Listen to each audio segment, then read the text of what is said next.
A driver hits a German Shepherd puppy and speeds away like nothing happened. But what no one expected was what the mother dog did next. In the middle of the rain, she chased that car, relentless, unstoppable, as a single mom nearby watched the whole thing unfold. When the woman stepped forward to help, she uncovered something far darker than a simple accident. A secret, powerful people were desperate to bury. Now, with only a wounded pup, a scarred mother dog, and her own courage, she's standing up against lies, fear, and money that rules the whole town. But the deeper she digs, the more she realizes. This wasn't an accident at all. Because sometimes the ones everyone underestimates are the ones who bring the truth crashing down. What could drive a mother, human or animal, to risk everything for justice? And when the truth finally comes out, who will survive it? Drop a comment below and share which part of the world you're tuning in from today.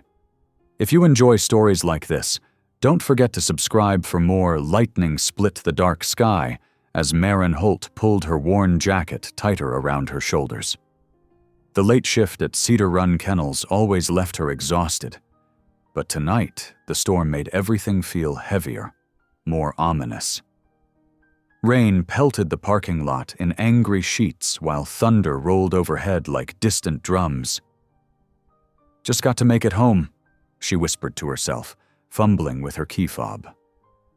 The familiar beep of her old Honda's locks brought little comfort against the growing storm. The dashboard clock read 11:35 as she pulled onto the slick highway. Her headlights cut through the darkness, catching the silvery curtains of rain. The road was empty except for her. Most folks in Cedar Run had enough sense to stay home in weather like this. A flash of movement caught her eye, something pale darting across the road ahead. Maren's heart jumped as she made out the shape of a young German Shepherd pup, probably no more than 6 months old. Before she could hit her brakes, bright headlights appeared behind her, approaching fast. Too fast. The sleek black sedan shot past her like a bullet, throwing up sheets of water. Time seemed to slow as Maren watched in horror. The pup, frozen in the sedan's lights, the sickening thud, the yelp that cut through even the storm's fury. "No!" Maren screamed, but the black car never slowed. It roared away into the darkness, leaving only red tail lights that burned like angry eyes through the rain. Without hesitation, Maren pulled over, tires crunching on the wet gravel. Her hands shook as she grabbed the emergency flashlight from her glove box. Years of helping her late husband Tom with K-9 training kicked in. Check the scene, assess the injury, get help. The pup lay crumpled on the roadside, whimpering softly. Blood matted its rain-soaked fur, but Maren could see it breathing. As she approached, a larger shape emerged from the darkness. Another German Shepherd, this one, full-grown and battle-scarred. The mother dog's amber eyes locked onto Maren, teeth bared in a protective snarl. "Easy, girl," Maren said softly, using the calm voice she'd learned from Tom. "I'm here to help." The mother dog hesitated, torn between protecting her pup and chasing the vanishing sedan. With a sharp bark, she took off after the car, leaving Maren with the injured youngster. Maren worked quickly, running her hands over the pup to check for broken bones.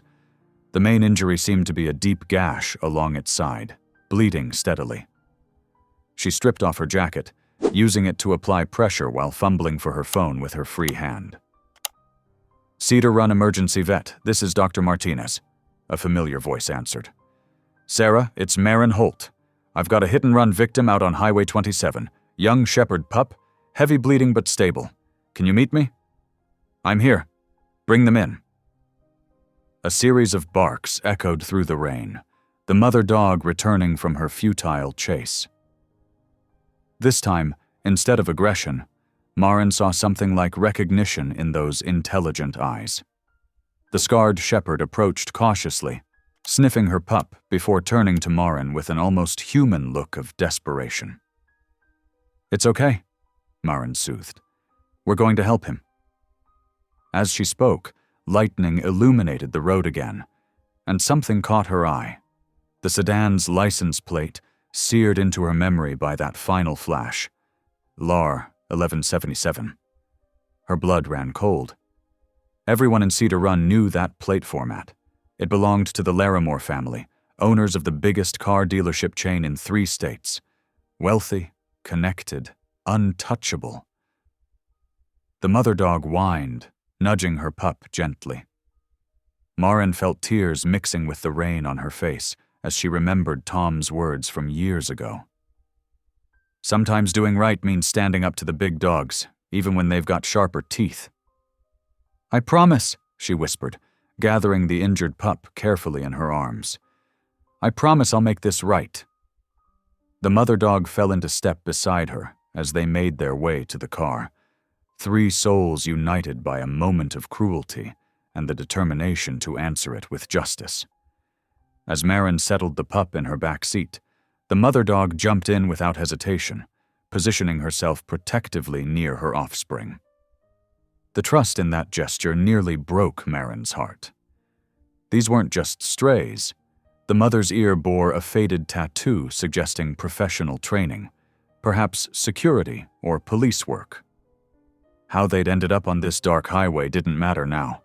What mattered was making sure the ones responsible faced consequences. Starting her car, Maren took one last look at the empty highway through the rain-streaked windshield. The Larimores might think their money and influence put them above the law, but she'd learned long ago that true strength wasn't about power or position. It was about standing firm when it mattered most. Thunder crashed overhead as she pulled back onto the highway, heading for the vet clinic with her precious cargo. In her rearview mirror, she could see the mother dog's amber eyes watching steadily, filled with a trust that felt like both a blessing and a burden. Whatever came next, Maren knew this night had set her on a path she couldn't and wouldn't turn away from. The wipers beat a steady rhythm against the windshield as Maren navigated the dark roads, her mind racing faster than her car. She'd seen enough of Cedar Run's politics to know how this would play out if she let it. A quiet word here, a friendly suggestion there, and the whole incident would disappear like morning mist.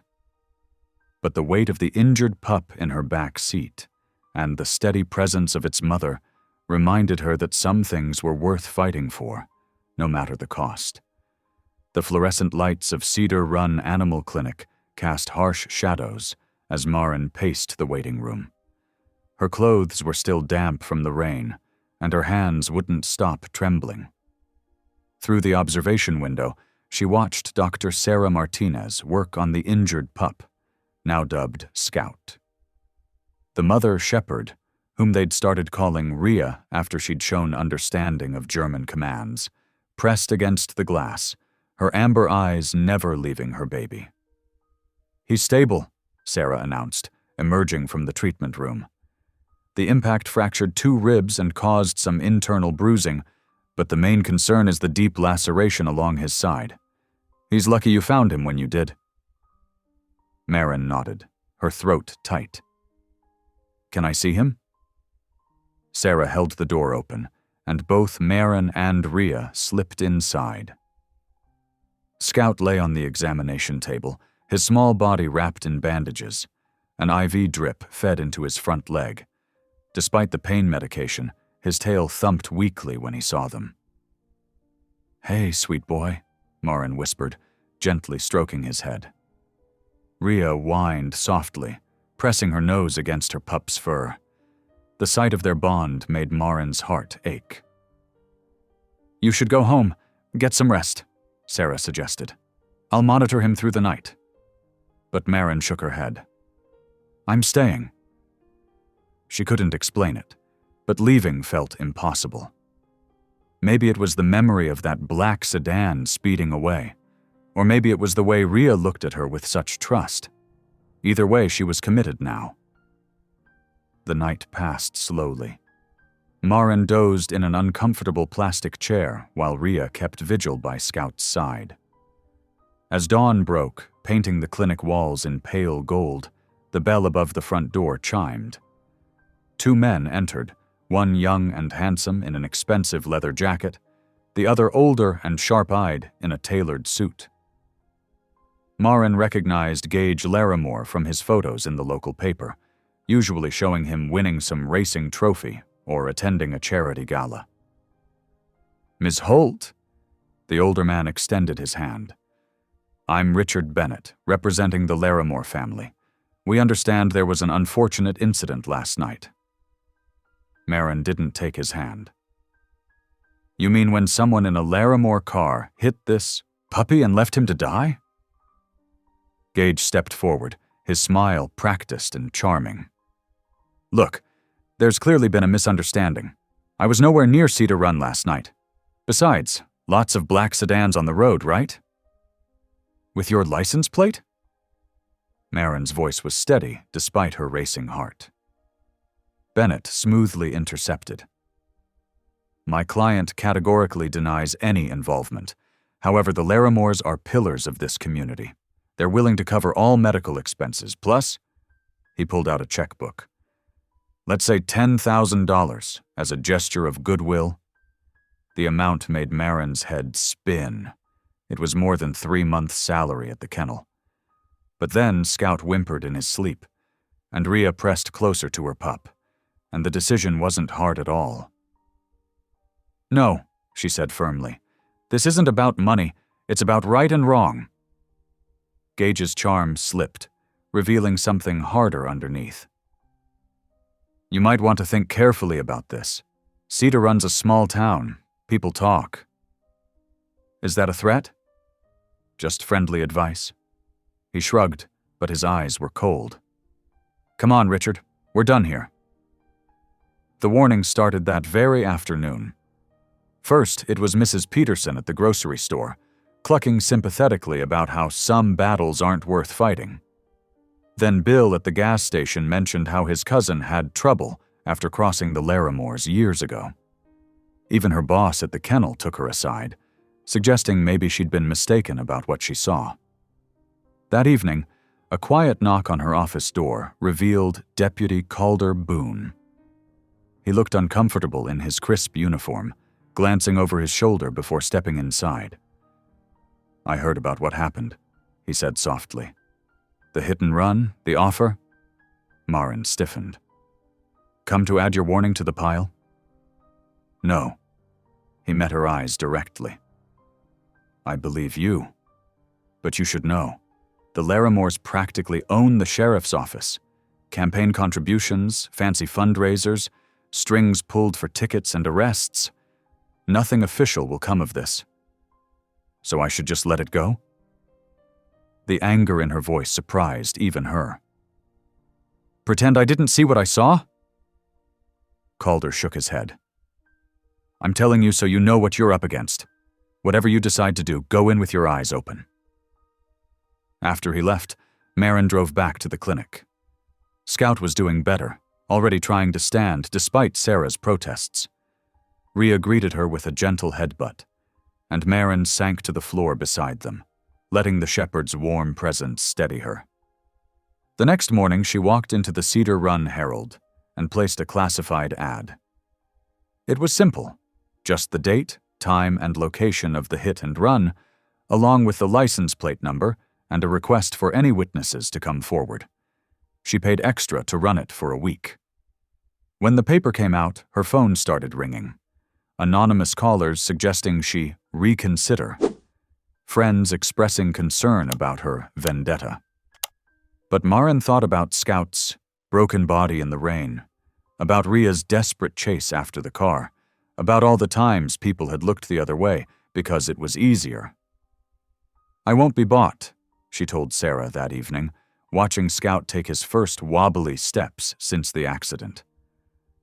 "Some things matter more than money or convenience." "Like justice?"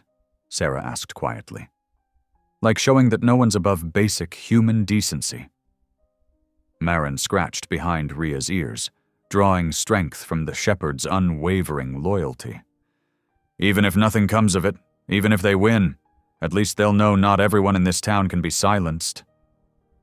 The late sun slanted through the clinic windows, painting Scout's bandages in shades of gold. Tomorrow would bring more pressure, more warnings, more attempts to make her back down. But watching mother and pup together, seeing the trust in their eyes, Marin knew she'd chosen her hill to stand on. Whatever came next, she would face it standing tall. The morning air hung heavy with dew as Marin pulled her old pickup truck onto the shoulder of Cedar Run Highway. Dawn painted the sky in soft pinks and grays, perfect for examining the accident scene without drawing attention. She grabbed her phone and a small evidence bag from the passenger seat, something she'd learned from her late husband's police work. The spot where Scout had fallen was still visible, a dark stain on the asphalt that made her stomach clench. Marin forced herself to focus, scanning the roadside methodically. There, glinting in the early light, shards of glass scattered across the pavement. She carefully collected several pieces, noting their unusual blue-black tint. Tire marks scored the road in long, dark streaks. These weren't the panic marks of someone trying to stop. These were acceleration marks, as if the driver had sped up after hitting Scout. Marin took photos, measuring the width between the tracks with her hands. A police cruiser pulled up behind her truck, and her heart jumped until she recognized Calder's familiar squint as he stepped out. He walked over, hands in his pockets, trying to look casual. "Thought I might find you here," he said quietly. Marin held up the evidence bag. "Custom glass, not standard automotive grade." Calder examined the fragments, turning them in the growing light. "You're right. This is racing glass, specially tinted, extra thick, made to withstand high speeds." He paused. "The Larimores have a private garage where they modify cars for their collection, including custom glass installation. Can you check if any of their cars match these tire marks?" He nodded slowly. "Meet me back here tonight, after 11 o'clock.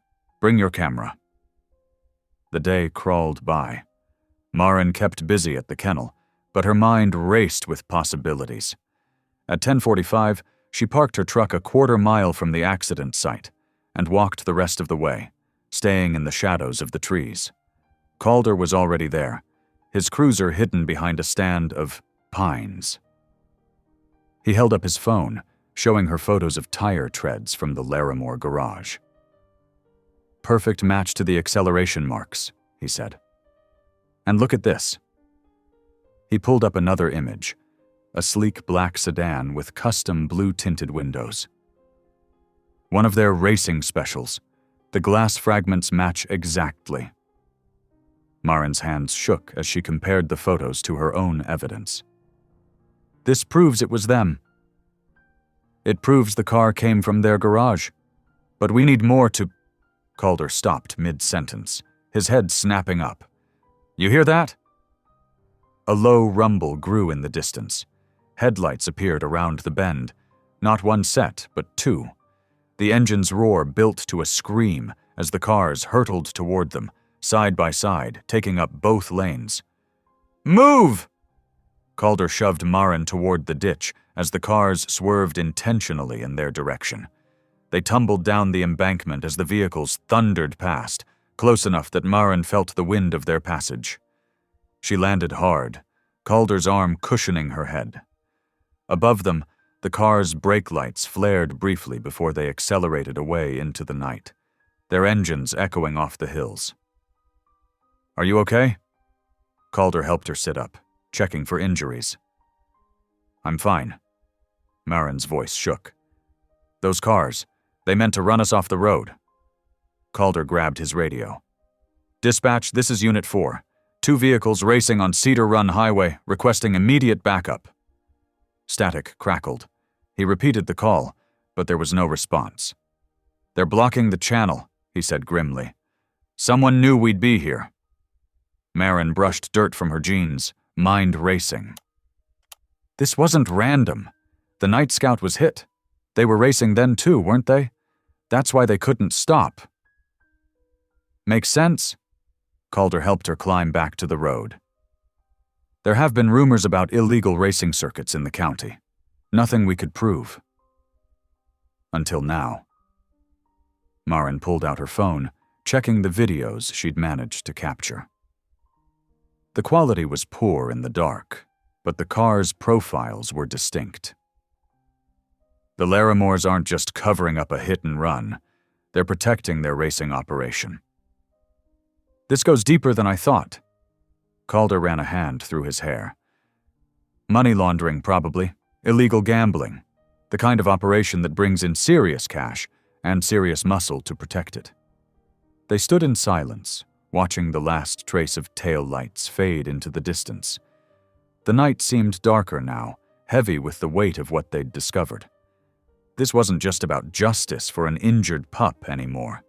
They'd stumbled onto something much bigger and much more dangerous. We should go, Calder said finally. They might come back. But Marin, he touched her arm. Be careful. Watch your back. These people, they won't stop at threats now. Marin nodded, feeling the truth of his words settle in her bones. As they walked back to their vehicles, she thought about Scout, still healing at the clinic. About Ria's unwavering vigilance over her pup. About the choice between staying safe and doing what's right. The night air carried the distant sound of high-performance engines, a reminder that somewhere out there, the races continued. But now she knew what she was really fighting. Not just one hit and run, but a whole system of corruption that had taken root in Cedar Run. The question was, how deep did it go? And what would it take to bring it into the light? Marin's hands wouldn't stop shaking. She sat at her kitchen table, staring at the photos spread before her while clutching a cup of coffee that had long since gone cold. The clock on the wall read 3:15 in the morning, but sleep felt impossible. Every time she closed her eyes, she saw those headlights bearing down on her and Calder. A soft whine from the living room drew her attention. Ria lay on a blanket by the couch, her amber eyes alert despite the late hour. The shepherd had refused to leave Scout at the clinic alone, but Dr. Lane had insisted the pup needed constant monitoring. Their compromise was splitting nights. Ria spent days with Scout at the clinic and evenings here with Marin. "You're not giving up either, are you, girl?" Marin whispered. Ria's tail thumped once against the floor. There was something about the dog's steady gaze that brought tears to Marin's eyes. Here was a mother who'd survived, who knew what on the streets, who'd watched her pup get hurt, yet still stood guard with unwavering determination. The doorbell rang, making them both jump. Ria was on her feet instantly, a low growl rumbling in her chest. Marin's heart pounded as she approached the door, but she relaxed when she saw Calder's familiar silhouette through the glass. "Sorry it's so late," he said as she let him in. "Couldn't sleep. Brought some files you need to see." He set a thick manila envelope on the table, while Ria gave him a careful sniff before returning to her post. Marin watched as Calder pulled out document after document. Bank statements, property records, race schedules disguised as private events. "The Larimores run 5 dealerships across 3 counties, he explained, spreading out a map marked with red dots. Perfect setup for money laundering. They report inflated sales numbers, mix clean car profits with racing money. Been doing it for years." Marin studied the papers, her exhaustion forgotten. "How much are we talking about?" "Millions." Calder's voice was grim. "The racing circuit pulls in serious cash. Betting, entry fees, modified cars sold under the table. And that's just what I can prove. Which is why they're so desperate to shut us up about Scout." Marin ran her fingers through her hair. One hit and run could unravel everything. Exactly. Calder leaned back, looking tired. But we need more than suspicions. Their lawyers will bury anything circumstantial. Marin stood up and retrieved her camera, downloading the night's photos to her laptop. I've been documenting everything. Tire marks, glass fragments, Scout's injuries. The timing of the accident matches this race schedule you found. She pulled out a notebook filled with hastily scrawled observations. 3 witnesses saw a black sedan speeding that night. Mrs. Chen at the grocery store, Tom from the gas station, and old Mr. Peterson who lives by the highway. None of them will testify officially, but their statements are here. Calder looked impressed. You've been busy. I learned a few things from Jack. Marin's voice caught slightly at mentioning her late husband. He always said evidence tells the story. You just have to listen carefully enough. They worked through the night, organizing their findings. Around 5:30 in the morning, Marin called Dr. Lane. Despite the early hour, he answered on the second ring. I'm sorry to wake you, she started. I was already up, he interrupted, checking on Scout. He's doing better. Tried to steal my stethoscope earlier. Marin smiled, picturing it. Could you meet us at the clinic? We need your help. An hour later, they sat in Dr. Lane's office while he examined their evidence. His normally gentle face was stern as he reviewed Scout's medical records. These injuries, he said finally, are completely inconsistent with a dog simply darting into traffic. The angle of impact, the pattern of bruising. This was a high-speed collision. The car had to be going at least 70 miles per hour. He pulled out his own notes. I've documented everything thoroughly. The force calculations, impact trajectories, tissue damage patterns. I'm willing to testify to all of it.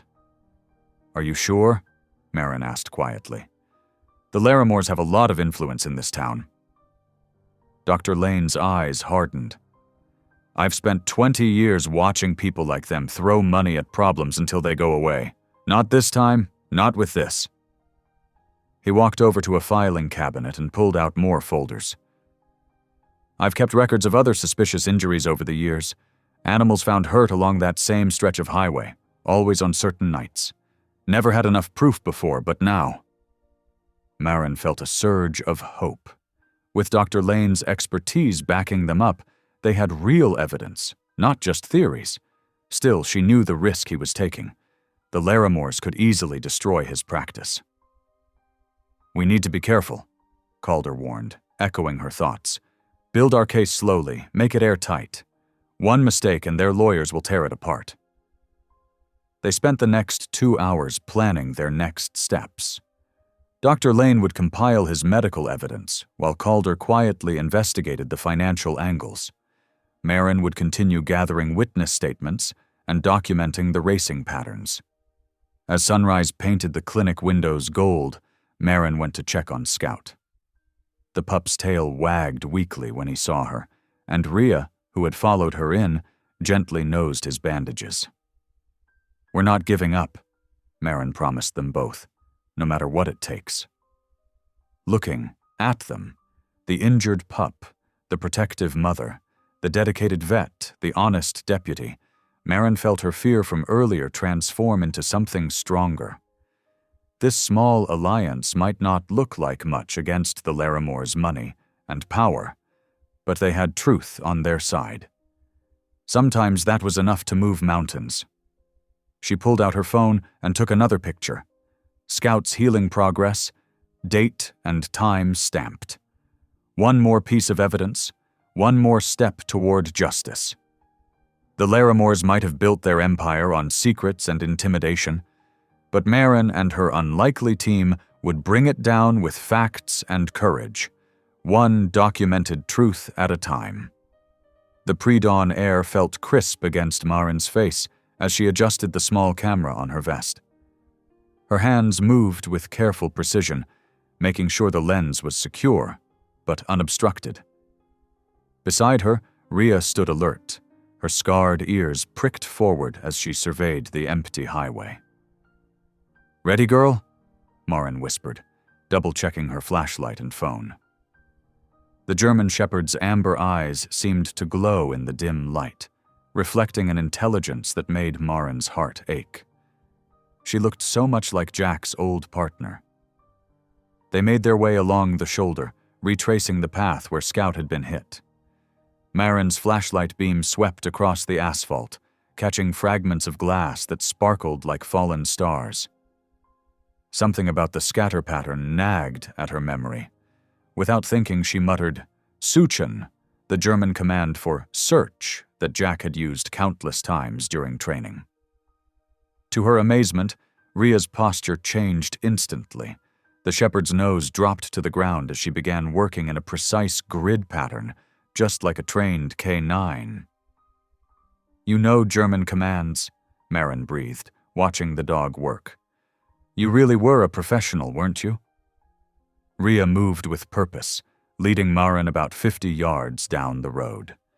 There, partially hidden in the tall grass, lay a twisted piece of chrome and black plastic, a side mirror shattered on impact.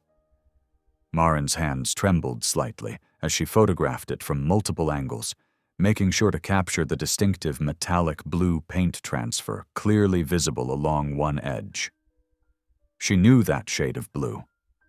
It was custom mixed for the Larimore racing fleet, a signature color that Wes Larimore had trademarked years ago. Combined with the tire marks and Scout's injuries, this was solid evidence that couldn't be explained away. "Gut gemacht," Marin praised softly, rewarding Ria with a gentle pat. The shepherd pressed against her leg, both of them drawing strength from each other's presence. Back home, Marin carefully bagged and labeled the mirror fragments, documenting every step with photos and notes. She drove straight to the sheriff's office, hope rising in her chest. This time they couldn't ignore the evidence. Sheriff Morton barely glanced at the bags she placed on his desk. "Chain of custody's been compromised," he drawled, not even picking them up. "Can't verify where these came from or how they were handled." "I documented everything," Marin protested, pulling out her camera. "Time-stamped photos, GPS coordinates." "Miss Holt." The sheriff's voice carried a warning edge. "You're not law enforcement. Any evidence you collect is inadmissible. Now, I suggest you drop this fixation before you cause problems for yourself." Marin drove home in a daze, anger and frustration burning in her throat. The sheriff's dismissal felt rehearsed, like he'd been waiting for her to bring in evidence just so he could shut her down. She was still shaking when she pulled into the kennel driveway. 2 official-looking vehicles were parked out front, and her heart sank as she recognized the county inspector's logo. "Surprise inspection?" announced a thin man in a cheap suit, not bothering with pleasantries. "We received multiple complaints about unsafe conditions and possible stolen animals being harbored here." For the next 3 hours, they went through every inch of her property.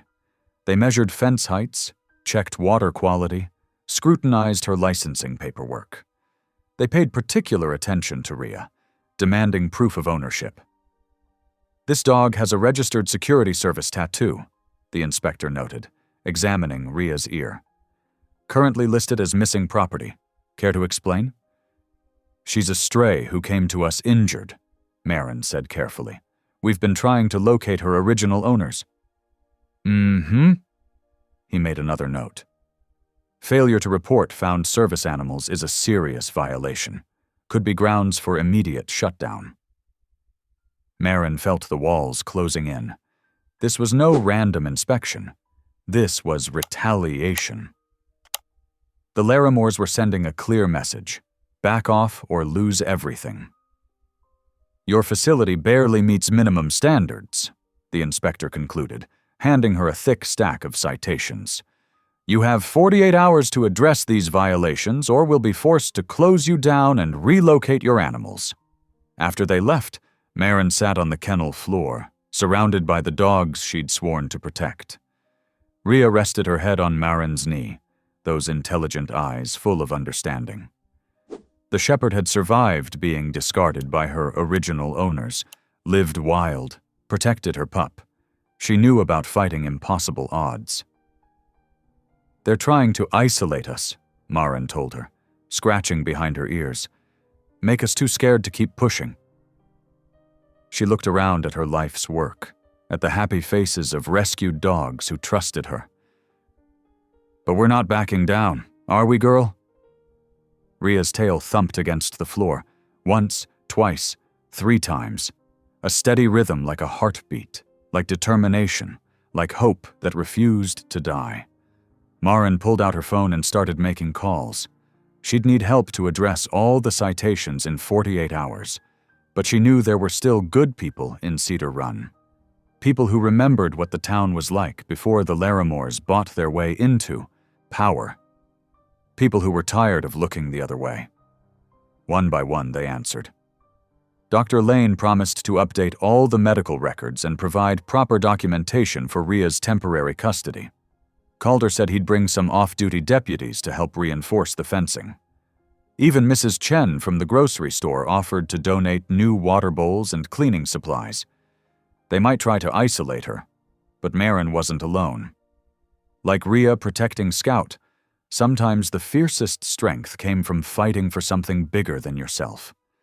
The Larimores could threaten her livelihood, but they couldn't touch her conviction, not as long as she had truth and loyal hearts on her side. Ria stood guard as Maren began working through the citations, her scarred face alert and watchful. Together they would weather this storm, protect their charges, and keep gathering evidence. The Larimores had built their power through fear and money, but there were some things that couldn't be bought or intimidated away. Like a mother's love for her pup, like the bond between a handler and their dog, like the quiet courage of standing up for what was right, no matter the cost. The morning newspaper landed on Maren's doorstep with a thud that felt like a punch to the gut. There, splashed across the front page, was a photo of Gage Larimore standing proudly next to his father, Wes, both wearing expressions of wounded innocence. The headline read, "Local family seeks return of beloved pet." Maren's hands shook as she read the article. According to Gage's statement, Ria had been his cherished companion who'd run away months ago. He'd been heartbroken to discover she was being kept at Maren's kennel. The article included a scan of adoption papers that looked perfectly official at first glance. "This is clearly a desperate attempt for attention," Wes Larimore was quoted saying. "Miss Holt seems to be a troubled woman who's exploiting an unfortunate accident to attack our family. We simply want our son's dog returned." Ria pressed against Maren's leg, as if sensing her distress. Maren knelt down and hugged the shepherd close, breathing in her familiar scent. "They're lying," she whispered. "We both know they're lying." Her phone buzzed. Calder. "Have you seen it?" he asked without preamble. "I'm looking at it right now," Maren replied, her voice tight. "Those papers have to be forged." "They are, and I can prove it." There was an edge of excitement in Calder's voice. "Meet me at the diner in 20 minutes. Bring Ria." The Cedar Run diner was nearly empty when Maren arrived with Ria at her heel. The shepherd's presence drew disapproving looks from the waitress, but Maren ignored them. Calder was already waiting in a back booth, a thick folder spread out in front of him. "I've been doing some digging," he said as they sat down. "Those adoption papers Gage filed? The dates don't line up. According to them, he adopted Ria 2 years ago from the county shelter. But look at this." He slid over a document with a corporate letterhead. "This is from Secure Guard Industries. They're a private security contractor that supplies trained dogs to businesses. 3 years ago, they had a contract with Larimore Motors to provide protection at their storage lots." Maren studied the paper, her heart racing. There was a photo attached, a younger Ria in a working vest standing at attention. The tattoo in her ear was clearly visible. She was one of their top dogs, Calder continued. Trained in German commands, specialized in perimeter security. But then she got injured during a training exercise. Instead of paying for her recovery, the dealership terminated the contract, and Secure Guard listed her as decommissioned. They just threw her away, Marin whispered, her hand finding Ria's head. The shepherd leaned into her touch, those intelligent eyes holding so many untold stories. That's not all, Calder said grimly. Look at the signature authorizing her removal from service. He pointed to a familiar scrawl at the bottom of the form. Wes Larimore, Marin read. Her anger flared hot and bright. He knew. He knew exactly who she was when we started asking questions. They probably thought she was long gone. Calder nodded. Most abandoned working dogs don't survive on their own. But Ria was special. She adapted, stayed near town, even had a pup. And then when Scout got hit, she led us right back to them. Marin felt a fierce surge of pride. That's why they're so desperate to discredit me. They know she's living proof of how they operate. The diner's bell chimed as new customers entered.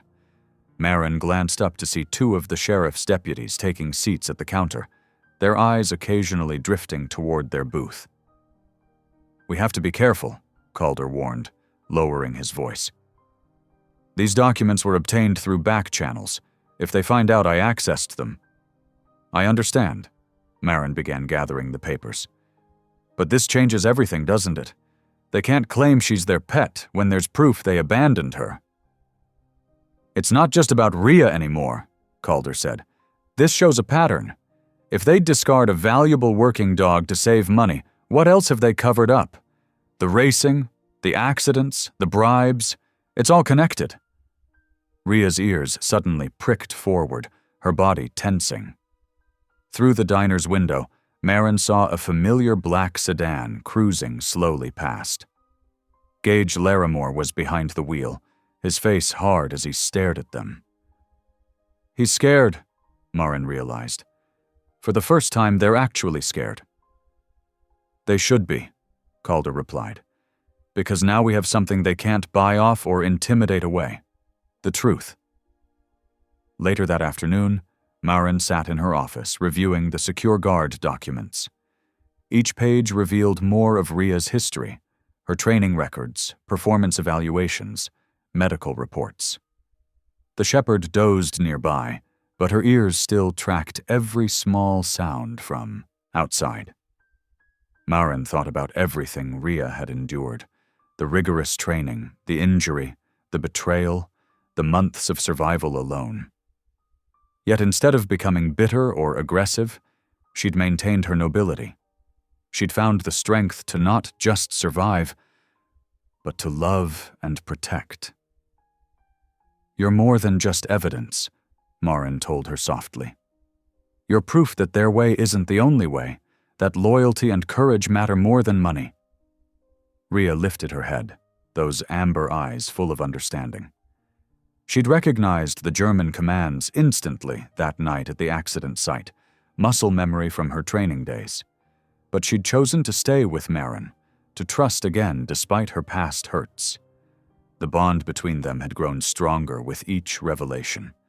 They were both survivors who'd refused to be silenced. And now, with the truth about Ria's past exposed, they had a real chance to hold the Larimores accountable. Not just for one hit and run, but for years of casual cruelty and corruption. Outside, storm clouds were gathering again over Cedar Run. But inside the kennel office, Marin felt nothing but clarity and resolve. The Larimores had built their empire on disposable things, cars, people, even loyal dogs. But some things couldn't be bought or discarded so easily.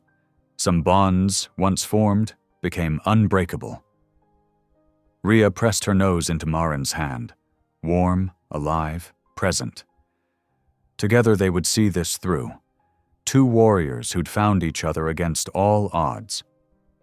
The truth was their weapon now, and no amount of money or influence could stop its power once unleashed. The manila envelope arrived on Marin's doorstep without a return address, just her name scrawled in hurried handwriting. Inside, she found a single USB drive wrapped in a note that read, "Truth has a way of coming out. Use this wisely." Her hands trembled as she plugged the drive into her laptop. The video file opened to reveal dashcam footage from what appeared to be another racing car, following behind Gage's sleek black sedan on that stormy night. The timestamp matched exactly. 11:15 p.m., the night scout was hit. Marin's breath caught as she watched the scene unfold. The rain-slicked road, the blur of headlights, and then there was Scout, darting across the highway. Gage's car never even slowed down. The impact sent the tiny pup tumbling into the darkness. "I knew it," she whispered, her fingers clenching into fists. But the video wasn't over. The camera followed as Gage's car fishtailed wildly, hydroplaning on the wet asphalt. His brake lights flared red through the rain, but it was too late. The sedan spun out of control, smashing through the guardrail and rolling down the embankment. Sparks flew as metal scraped against rock. Then came the flames. They started small, just wisps of smoke at first. But within seconds, they engulfed the overturned car. The dashcam car had stopped, its driver apparently fleeing the scene. But the camera kept recording. That's when Marin saw her, Rhea, emerging from the shadows like a ghost. The shepherd raced down the slope without hesitation, disappearing behind the burning wreck. Seconds stretched like hours until, finally, Rhea reappeared, dragging an unconscious Gage Larimore by his jacket collar. She pulled him 20 feet clear of the car before the gas tank exploded, sending a fireball into the night sky. Through it all, Rhea never left his side, standing guard over him until distant sirens began to wail. Marin sat back, stunned. Her phone buzzed, a text from Calder. "Did you get the package?" Her fingers shook as she typed back, "Yes, come over, now." While she waited, Marin watched the footage again and again. Each viewing revealed new details, the exact moment of impact with Scout, the way Gage had been racing another car, the horrible grace of his car's fatal spin. But most of all, she watched Rhea's unhesitating rescue of the very person who had hurt her pup. Calder arrived 20 minutes later, his deputy's uniform still crisp despite the late hour. She wordlessly played him the video. "My God," he breathed when it finished. "This changes everything." "The Larimores covered it up," Marin said. "They must have bought off witnesses, cleaned up the crash site before official investigators arrived. That's why they're so desperate to discredit Rhea, because she's living proof of what really happened that night." "Think about it," Calder added, pacing her small living room. "If this gets out, their whole carefully constructed narrative falls apart. Not only did Gage hit Scout and flee the scene, he then nearly died in a street racing accident. And the dog they're trying to paint as a dangerous stray? She's actually a hero who saved their son's life." Rhea lay in her usual spot by the window, watching them with those knowing amber eyes. Marin wondered if she recognized Gage in the video, if she remembered that night as clearly as the footage showed it. "Who sent this?" she asked. "Had to be someone from the racing circuit," Calder replied. "Someone with a conscience or maybe just a grudge against the Larimores. Street racers usually run dash cams to protect themselves, settle disputes." "So it's authentic? It would hold up as evidence?" "The timestamp and GPS data are intact. It's real." He ran a hand through his hair. "But Marin, we have to be incredibly careful how we use this. The Larimores won't just roll over. They'll come at us with everything they've got." "Let them come," Marin said firmly. "I'm tired of being afraid." "I'm serious," Calder insisted. "This is our one bullet. We have to make it count. If we play this wrong, they'll bury it, and us along with it. We need a strategy." Marin walked to where Rhea lay, kneeling beside her. The shepherd's scarred muzzle pressed into her palm, offering comfort as always. "You did everything right that night," she whispered. "You showed more humanity than any of them." "We should take this to someone. Outside Cedar Run," Calder suggested. "Someone the Larimores can't control. Maybe that reporter from the city paper who's been sniffing around their dealerships." "No," Marin said slowly. "First, we give them a chance to do the right thing." "The Larimores? They don't know the meaning of the word." "Maybe not, but Gage does now." She stood up, decision made. "He remembers that night, he has to. And now we can prove that he owes his life to the very creatures his family is trying to destroy." Calder studied her face. "You want to show him the video? That's incredibly risky." "Sometimes the truth hits harder when it comes from an unexpected direction," Marin said. "Rhea could have left him to die that night. She had every reason to, but she chose mercy instead. Maybe it's time we followed her example. And if he still tries to bury it? Then we go public, all of it. The hit and run, the illegal racing, the cover-up, and most importantly, Rhea's rescue. Let the court of public opinion decide who the real dangerous animal is." Rhea's tail thumped softly against the floor, as if approving the plan.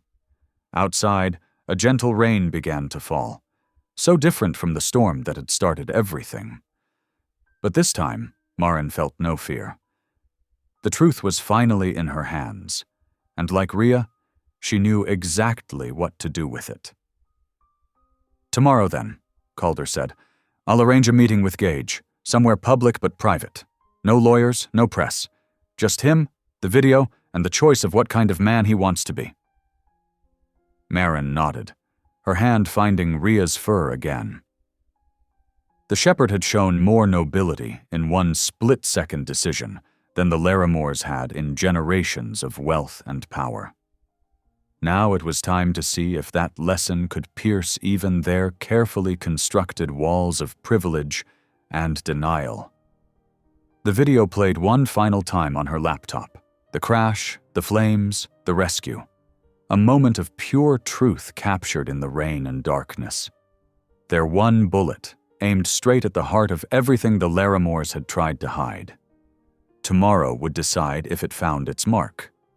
The Larimore Foundation's annual gala transformed their main dealership showroom into a glittering spectacle. Crystal chandeliers cast golden light across polished cars, while Cedar Run's elite mingled in evening wear, champagne glasses tinkling like wind chimes. Marin adjusted her borrowed catering uniform, heart pounding beneath the starched white shirt. She balanced a tray of hors d'oeuvres, moving through the crowd with practiced calm. The USB drive felt heavy in her pocket. "Everything set?" Calder's voice came through her earpiece, barely a whisper. "Yes," she breathed, stopping to offer bacon-wrapped dates to a cluster of guests. "Are you in position?" "Security room's clear. I've got control of the AV system. Just waiting for your signal."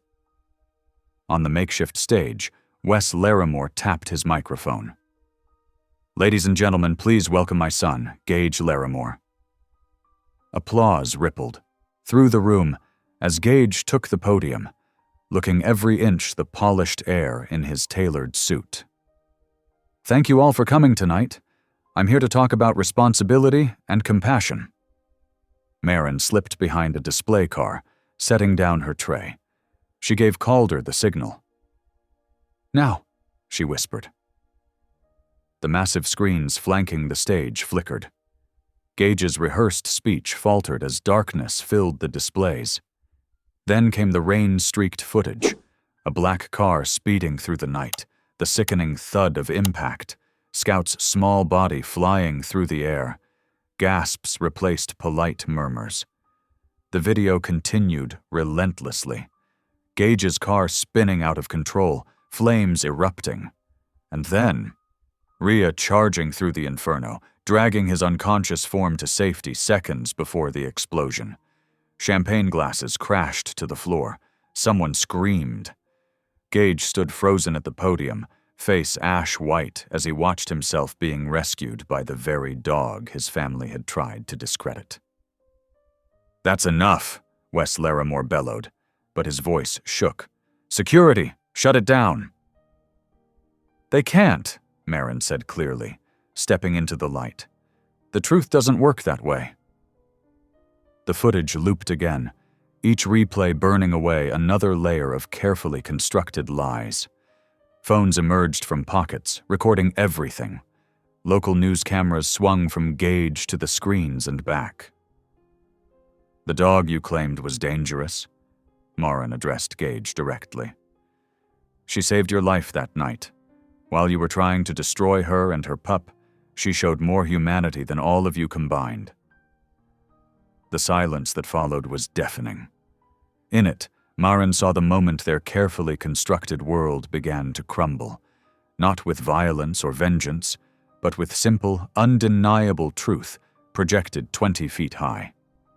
The triumph was short-lived. Without warning, the showroom plunged into total darkness. Screams erupted as emergency exits clicked shut, trapping everyone inside. Marin clutched her camera tight, heart racing as bodies pressed against her in the panic. A rough hand seized her arm. "Give me the camera," a gravelly voice demanded. The man's grip tightened painfully as Marin tried to twist away. The screech of tires cut through the chaos. Headlights blazed to life, illuminating a silver sports car aimed directly at Marin. The engine roared, rubber burning against polished floors as it lurched forward. "Marin!" Calder shouted from somewhere in the darkness. A familiar bark echoed through the showroom. Rhea launched herself at the enforcer, her powerful jaws clamping down on his arm. He released Marin with a howl of pain, the camera clattering but staying intact. The car accelerated. Marin froze in its path, momentarily paralyzed by the blinding lights. Then Calder slammed into her, rolling them both behind a display platform as the vehicle crashed into it. Glass and metal showered around them. Red emergency lights began strobing, casting everything in a crimson glow. Calder shielded Marin with his body as alarms blared. Finally, police sirens wailed outside, growing louder. "It's over!" Gage's voice cracked through the chaos. He stood swaying by the podium, blood trickling from cuts on his face where flying glass had struck him. I can't do this anymore." The room fell silent except for the wailing alarms. Gage gripped the podium, his carefully maintained facade crumbling. "The races were my idea at first," he confessed, words tumbling out.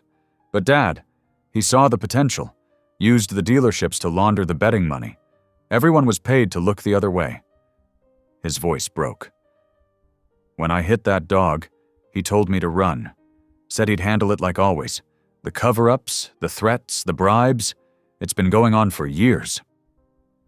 Rhea stood guard over Marin and Calder, her amber eyes fixed on Gage as police finally breached the locked doors. In the harsh emergency lights, her scars seemed to glow, testament to all the wounds that could no longer stay hidden. The following weeks brought a wave of change to Cedar Run. Police cars lined up outside the Larimore dealership as federal agents carried out boxes of evidence.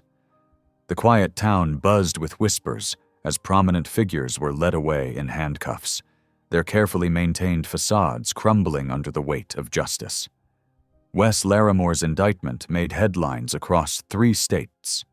The charges seemed endless: money laundering, racketeering, conspiracy, obstruction of justice. His empire of corruption, built on illegal racing profits and intimidation, collapsed like a house of cards. In a small courthouse, Gage Larimore stood before the judge, his designer jacket replaced by a plain suit. His voice trembled as he pleaded guilty to hit and run and conspiracy charges. The arrogance had drained from his face, leaving behind a young man finally facing the consequences of his actions.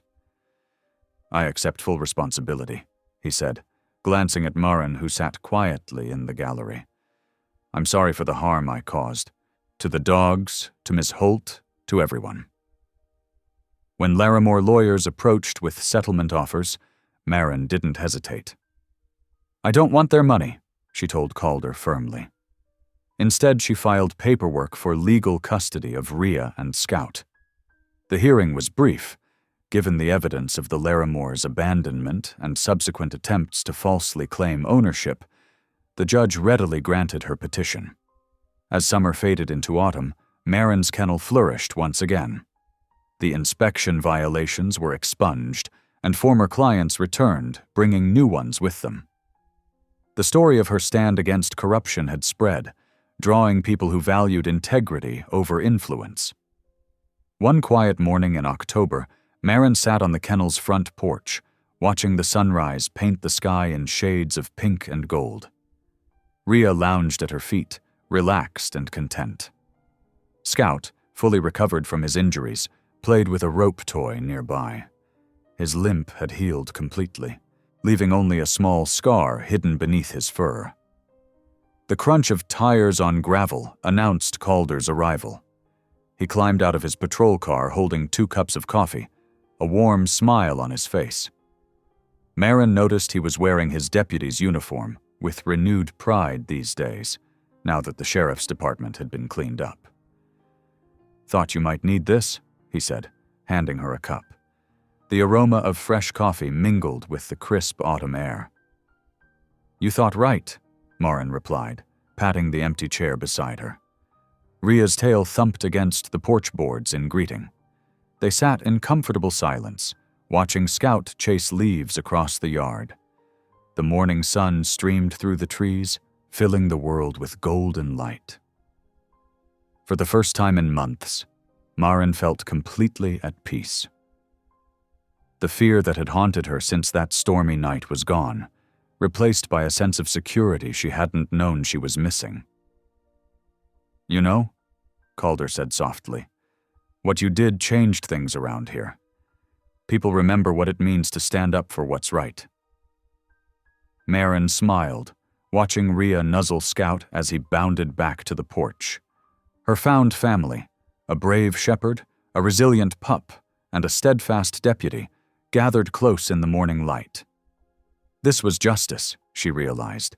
Not just the arrests and convictions, but this moment of quiet triumph, where decency and loyalty had won the day. Thank you for watching. Stories like this remind us who we are. If something touched your heart, go ahead and subscribe. I'll be back tomorrow with another story that just might stay with you.